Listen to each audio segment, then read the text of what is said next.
បងប្អូនតោខ្ញុំឡើង10ឆ្នាំជាងអត់ដែលមានបញ្ហាបែកបូមឬក៏បាទផ្លត់បូមអីទេដោយសារយើងដឹងពីរបៀបបាទពេលយើងដឹកធ្ងន់យើងកាច់មកពីរយ៉ាងមកពេលយើងជីកត្អែងយើងកាច់ចឹងមក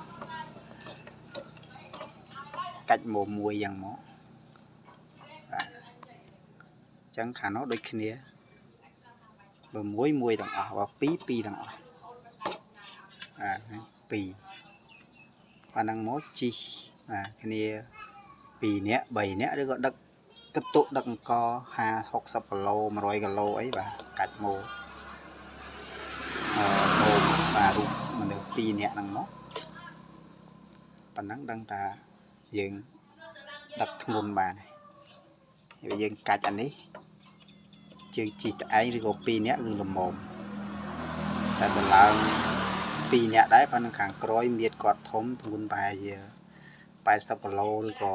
90គីឡូអីហើយតោះកាច់ឡើងមកមនុស្ស2ចេះទៅបាទចឹងខាងនោះដូចគ្នាខាងនោះបងខាងនោះមួយទៀតចឹងវីដេអូនេះមានប៉ុណ្ណឹងអាហ្នឹងសម្រាប់ម៉ូតូអាសង់បាទ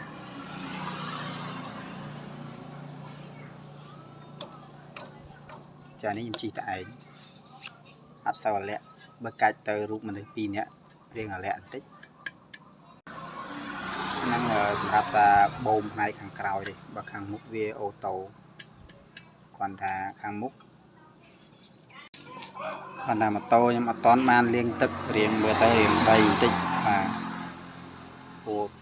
ខែនេះខែភ្លៀងមួយខែគេធ្វើស្រែចឹងបើយើងលាងល្ងាចហ្នឹងព្រលឹមឡើងយើងជិះទៅប្រឡាក់ដែរចឹងយើងមួយអាទិត្យអីយ៉ាំលាងម្ដងក៏បានដែរវាអត់សូវចុះលុយយើងយកទៅលាងឬក៏យើងអាចលាងនៅផ្ទះខ្លួនឯងក៏បានដែរឲ្យតាយើងមានពេលខ្ញុំចេះយើងរវល់តិចបាទភាសារវល់បោះពុំពីកាយអញ្ចឹងណាហើយឥឡូវម៉ូតូបាទឃើញដីច្រើនតើមានពេលលាងបាទ